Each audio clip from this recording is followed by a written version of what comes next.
하나님의 이름을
찬양하겠습니다.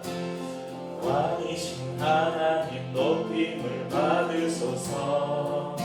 찬양하리라 영원히 높임을 받으실 그 이름 찬양하리라.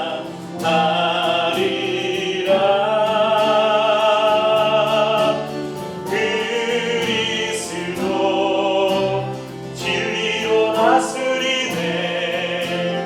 기뻐하라 온 땅이여 찬양하라. 거룩하신 그 이름 높이리라.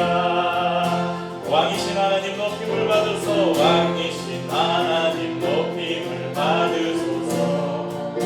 찬양하리라 영원히 높임을 받으실 그 이름 찬양하리라.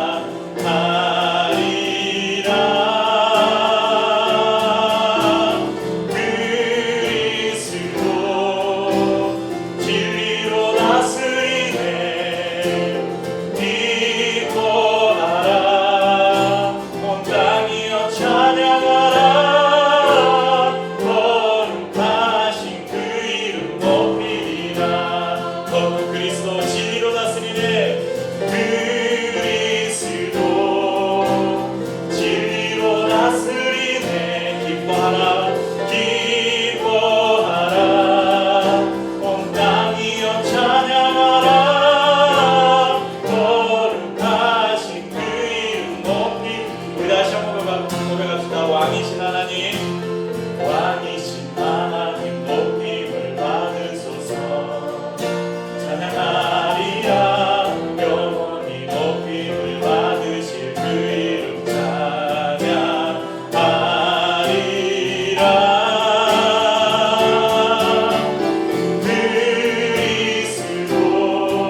하십니다. 함께 선포하십니다. 예수는 왕, 예수는 주, 예수는 날 구원하신 주. 예수는 왕, 예수는 주, 예수는 날 구원하신 주. 왕께 왕께 만세, 주께 만세, 날 구원하신 주님께 만세. 왕께 만세, 주께 만세, 날 구원하신 주님께 만세. 강하고 능하신 왕, 세상 모든 나라 다스리시네.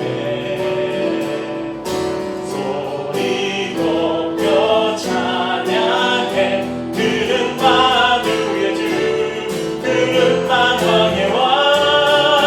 예수는 왕, 예수는 주, 예수는 날 구원하신 주. 예수는 왕, 예수는 주, 예수는 날 구원하신 주. 왕께 만세, 왕께 만세, 주께 만세, 날 구원하신 주님께 만세. 왕께 만세, 주께 만세, 날 구원하신 주님께 만세. 강하고 능하신 주님, 강하고 능하신 왕, 세상 모든 나라 다스리시네.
영광과 능력이 영광과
오늘은 그 교회력으로는 마지막 주일입니다. 교회력의 마지막 주일이고 오순절은 26번째 주일이면서 왕이신 그리스도 주일이라고 그렇게 합니다.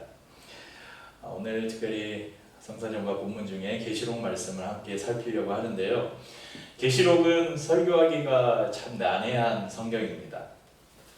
그래서 계시록을 성경 본문으로 설교자들이 잘 택하지 않아요. 그리고 또 많은 이단들 가운데 계시록의 해석 부분에 있어서 많은 이단들이 또 나오고 그랬습니다.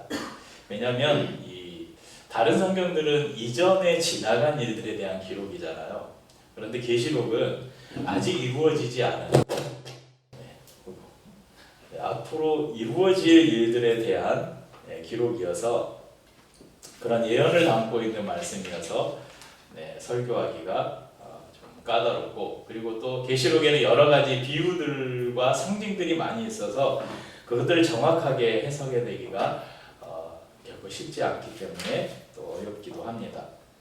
그럼에도 불구하고 계시록은 그리스도의 완전한 신분과 또 세상의 종말에 대한 하나님의 계획을 밝히 보여주고 있고, 그리스도의 재림과 승리, 또 마지막 때에 이루어질 하나님의 나라를 우리에게 보여주기 때문에 또 우리에게 아주 중요한 성경이기도 합니다. 계시는 헬라어로 아포칼립시스 이렇게 이야기하는데요. 이전에 감추어져 있거나 비밀이었던 것들이 드러나는 것, 이것을 계시라고 말합니다. 1장 1절에 보면 예수 그리스도의 계시라, 이는 하나님이 그에게 주사 반드시 속히 일어날 일들을 그 종들에게 보이시려고 그의 천사들을 그 종 요한에게 보내어 알게 하신 것이라, 이렇게 기록하고 있습니다. 계시록은 하나님의 종들, 곧 성도들에게 반드시 그리고 속히 일어날 일들을 보여주기 위해 기록되었다고 말씀합니다. AD 95년경에 로마의 황제였던 도미티아누스 황제의 통치 시기에 가장 황제 숭배가 강요되었던 그 시기였습니다. 그리고 황제 숭배가 강요되다 보니까 또 많은 그 황제 숭배를 그것을 거부하는 많은 또 사람들, 성도들이 생겨났죠. 그래서 그 성도들이 황제 숭배를 거부하면서 저기 그 옆에 성경을 제가 선물하려고 사놨거든요. 새 성경 좀 전해주십시오. 그 성경 상자.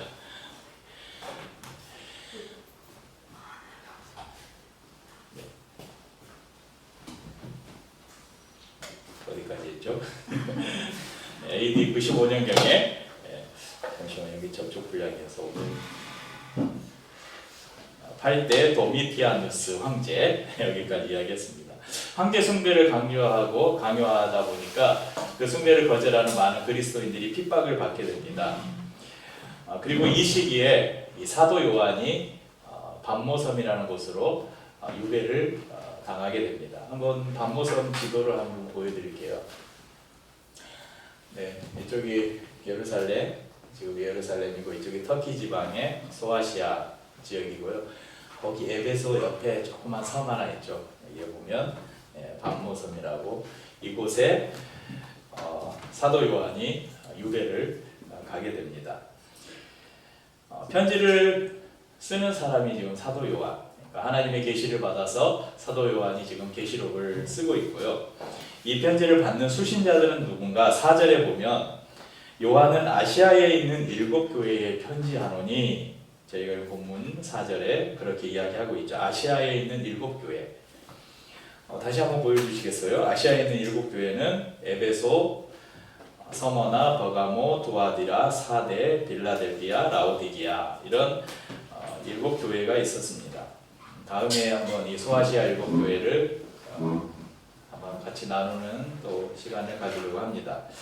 그렇지만 당시에 소아시아에 터키 지방에 교회가 7개만 있었던 건 아니에요. 많은 교회들이 있었는데 오늘 왜 7교회를 특별히 대표격으로 이야기했냐면, 7이라는 것은 성경에서 항상 하나님의 완전수를 이야기할 때 7을 사용합니다. 그러니까 아시아에 있는 7교회라, 이 말은 아시아에 있는 모든 교회들에게 편지한다.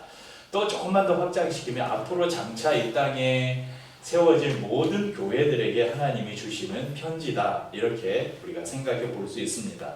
그렇기 때문에 오늘 우리가 나눈 이 계시록 말씀은 하나님께서 사도 요한을 통해서 저와 우리 성도님들에게 보내신 바로 하늘로부터 온 편지라는 것을 기억하셨으면 좋겠습니다. 계시록의 성격인 1절에서 3절이 끝나고 4절부터는 이제 편지 형식으로 기록이 되어 있는데요. 바울 서신과 비교해 볼 때 특이할 만한 점이 있는데, 바로 이 사도 요한이 성삼위 하나님을 근거해서 이 인사를 나누고 있다는 것입니다. 계시록 1장 4절 상반절부터 5절 하반절을 보면요, 이제도 계시고 전에도 계셨고 장차 오실 이와 그의 보좌 앞에 있는 7영과 또 충성된 증인으로 죽은 자들 가운데서 먼저 나시고 땅의 임금들의 머리가 되신 예수 그리스도로 말미암아 은혜와 평강이 너희에게 있기를 원하노라, 이렇게 인사를 나누는데, 바로 성도들에게 보내는, 성도들에게 지금 평안과 하나님의 은혜를 구하는데 그 근원이 어디인가? 삼위일체 하나님을 사도 요한은 말하고 있다는 것입니다. 첫째는 성부 하나님을 이야기하는데요, 성부 하나님을 이렇게 표현합니다. 어제도 계시고 전에도 계시고 장차 오실 분. 8절 말씀에서도 다시 한번 나오죠. 성부 하나님은 알파와 오메가다. 알파와 오메가는 알파벳의 제일 처음과 끝자죠. 그래서 성부 하나님은 처음과 끝이다. 시작과 끝이시며 또 과거와 현재와 미래의 하나님이시다, 이렇게 말씀합니다. 은혜와 평강의 두 번째 출처는 성령 하나님이라고 사도 요한은 이야기합니다. 성령님은 오늘 본문에 보면 그 보좌 앞에 7영, 이렇게 표현되고 있죠. 그럼 성령님은 몇 분이세요? 성령님은 한 분이시죠. 그래서 여기서 7영이라고 하니까 이게 성령 하나님이 아니라 천사들을 말한 게 아니냐, 그렇게 이야기하는 학자들도 있지만, 여기에서 아까 말씀드린 7교회는 완전수라고 했죠. 아시아에 있는 모든 교회. 여기서 7영이라는 것은 완전 성령의 충족성을 그렇게 비유적으로 표현한 것으로 볼 수 있습니다. 또 은혜와 평강의 세 번째 출처를 성자 예수님이라고 말씀합니다. 성자 예수님에 대해서는 1장 5절에 보면 이렇게 이야기하죠. 그 또 충성된 증인으로 죽은 자들 가운데에서 먼저 나시고 땅의 임금들의 머리가 되신 예수 그리스도로 말미암아, 이렇게 말씀합니다. 예수 그리스도가 누구신가? 그분은 충성된 증인이라고 말씀합니다. 성자 예수님은 성부 하나님의 충성된 증인이었습니다. 또한 그분은 죽은 자 가운데서 먼저 난 자라고 말씀합니다. 이것은 복음의 핵심인 예수 그리스도의 십자가와 부활, 이 사건을 우리에게 떠올려 줍니다.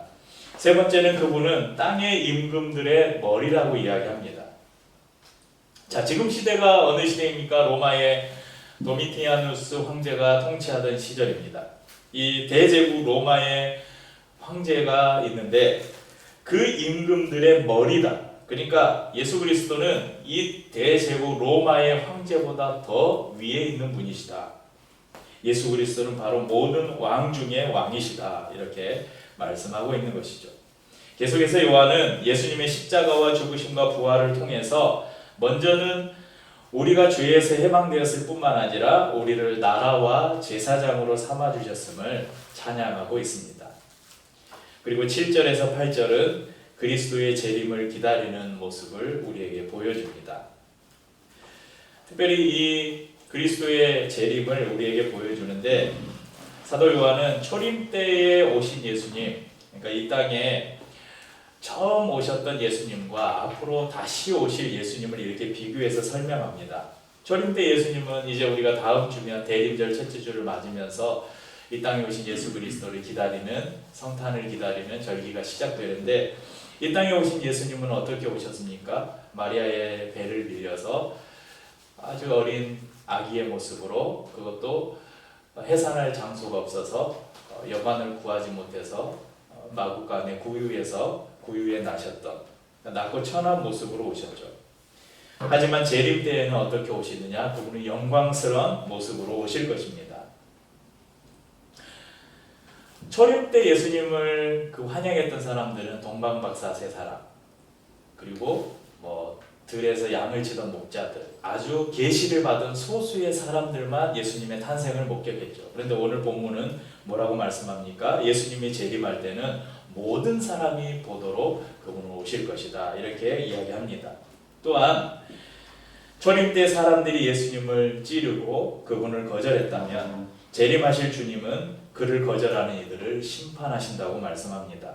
또한 초림 때 예수님께서 십자가에서 운명하실 때 그것을 주님의 패배로 여기고 사람들은 조롱하고 즐거워했는데, 그 사람들은 이제 예수님의 재림 때에 애곡할 것이라고 오늘 본문은 우리에게 말씀합니다. 요한은 환상 중에 이런 예수님의 모습을 보았습니다. 그래서 그가 그 감격을 주체하지 못하고 아멘, 아멘 그렇게 이야기하는 것입니다. 6절의 마지막에 아멘이라고 이야기하죠. 또 7절에도 마지막에 아멘 이렇게 고백하고 있습니다. 아멘이라는 것은 무엇입니까? 동의합니다. 진정으로 그렇습니다. 그것이 맞습니다. 이런 동의의 표현이죠. 일반적인 편지 형식을 파기하고 이 사도 요한은 단도직입적으로 예수 그리스도의 계시다 이렇게 주장하면서 시작한 다음에 5절 6절에는 송영, 7절에는 주님의 재림을 말하면서 아멘으로 화답하고 있는 구조를 볼 때 사도 요한은 지금 이 편지를 쓰면서 굉장히 감격해 있는 그런 모습을 볼 수 있습니다.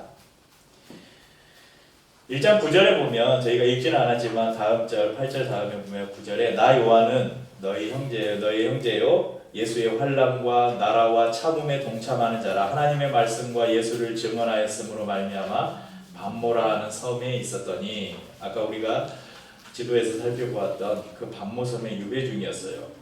근데 왜 그 유배의 이유가 무엇이었습니까? 예수의 환난과 나라와 참음에 동참하였기 때문에, 또 하나님의 말씀과 예수를 증언하였기 때문에 그는 박해를 받아서 지금 반모섬으로 유배되었습니다. 여러분, 제자들 중에 12제자 중에 유일하게 자연사한 제자가 바로 이 사도 요한입니다. 나머지 제자들은 성경에 기록도 있지만 대부분의 전승에 의하면 나머지 12제자는 모두 순교했다고 이렇게 알려져 있습니다. 다만 사도 요한만 반모섬에 유배되어서 그곳에서 순교하지 않고 자연사했는데, 여러분 그 사도 요한이 순교하지 않고 오래 살았다고, 그래서 늙어서 생명이 닿을 때까지 살다가 죽었다고 해서 사도 요한이 잘 됐다 그렇게 이야기할 수 있을까요? 결코 그렇지 않을 것입니다.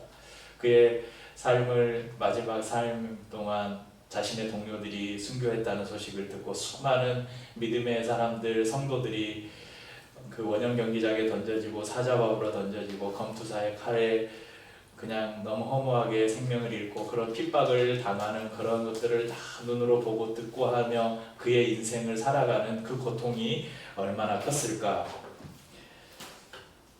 그래서 아마 사도 요한에게도 그런 의문이 있지 않았을까 우리가 좀 생각해 봅니다. 그런 모습을 보면서 과연 하나님은 지금도 통치하시는가? 이것을 신정론이라고 하는데요. 과연 하나님은 계신가? 하나님이 과연 이 땅을 통치하고 계시는가? 이런 의문이 들 수도 있었을 것입니다. 이에 대해서 이런 요한의 의문, 이런 고민에 대해서 하나님께서 환상 가운데 지금 계시를 보여주시고, 요한뿐이겠습니까? 당시에 그 그리스도인들, 수많은 초대교회 그리스도인들 이런 의문 한 번쯤 가져보지 않았겠어요? 정말 하나님을 믿고 예수 그리스도를 나의 구주로 모시고 그분을 따라 살기로 그렇게 결정을 했는데, 나에게 찾아온 것은 사회적으로 고립되고 수많은 핍박과 환난이 계속해서 나의 삶을 그렇게 삶에 찾아올 때 그런 의문이 들지 않았겠어요? 하나님은 과연 계시는가? 하나님이 과연 우리를 통치하고 계시는가? 그럴 때 하나님께서 지금 사도 요한을 불러서 천사를 사도 요한에게 보내서 이것을 받아서 적어라. 그리고 이것을 초대교회 모든 아시아에 있는 교회들에게 보내라. 이것을 모든 이런 의문을 가지고 있는 하나님이 지금도 살아계시는가? 하나님이 지금도 나를 다스리고 있는가? 이런 고민을 가지고 의문을 가지고 있는 성도들에게 이 편지를 써서 보내라. 그렇게 말씀하시면서 이 편지를 통해서 모든 교회들의 모든 성도들에게 위로와 소망을 주고 계신 것입니다. 세상에 많은 사람들이 죽음이 오기도 전에 그리고 종말이 오기도 전에 허물을 경험하고 죽음을 경험하고 삽니다. 삼포시대라는 말이 있죠. 연애, 결혼, 출산을 포기하는 사람들이 점점 늘어갑니다.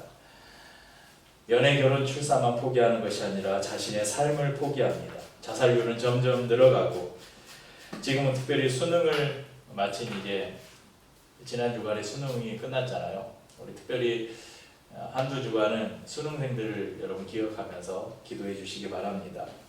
수능이 끝날 때쯤이면 대학 가기 위한 시험 하나 망쳤다고 자신의 인생을 포기하고 삶을 끊어버리는 우리 수험생들의 소식이 뉴스 기사를 통해서 심심치 않게 들려옵니다. 인생 수업이라는 책이 있는데 그 책에서 저자는 이렇게 말합니다. 죽음은 삶의 가장 큰 상실이 아니다. 가장 큰 상실은 우리가 살아있는 동안 우리 안에서 어떤 것이 죽어버리는 것이다. 그러니까 죽음이 가장 큰 상실이 아니라 가장 큰 상실은 살아있는 동안 우리 안에 잃어버려서는 안 되는 어떤 것이 죽어버리는 것, 그것이 가장 큰 상실이다. 이렇게 이야기합니다. 그 죽어버리는 것, 우리가 죽음이라는 것을 맞기도 전에 우리 안에 있는 어떤 것이 죽어버리는 것, 그것을 죽음보다 큰 상실이라고 말하는데 그것이 무엇일까요? 꿈이나 희망이나 소망이 아닐까요? 계시록 1장은 고난과 절망의 시대를 살아가는 사람들을 향해서 그리스도를 믿는 우리가 전달해야 할 희망의 실체를 보여줍니다. 결코 그 안에서 죽어서는 안 돼, 잃어버려서는 안 될 것을 우리에게 말씀해 주는데 그 실체가 바로 예수 그리스도십니다. 신앙은 우리가 처한 환경에서 무엇을 느끼는가가 아니라 그 환경에서 무엇을 바라볼 수 있는가에 달려 있습니다. 그러니까 나의 삶에서 내가 어떤 것을 느끼는가가 중요한 것이 아니라 이 삶에서 내가 무엇을 바라봐야 하는가, 그것이 우리의 신앙의 가장 중요한 것이라는 사실입니다. 사도 요한을 비롯한 초대교회 공동체가 그들의 환경으로 말하자면 지금의 우리의 환경보다 더 불행한 그리고 소망이 없는 환경이었죠. 소망이 없는 사람들이었습니다. 하지만 그들은 이 하나님으로부터 온 편지를 받아들고 희망을 품었을 것입니다.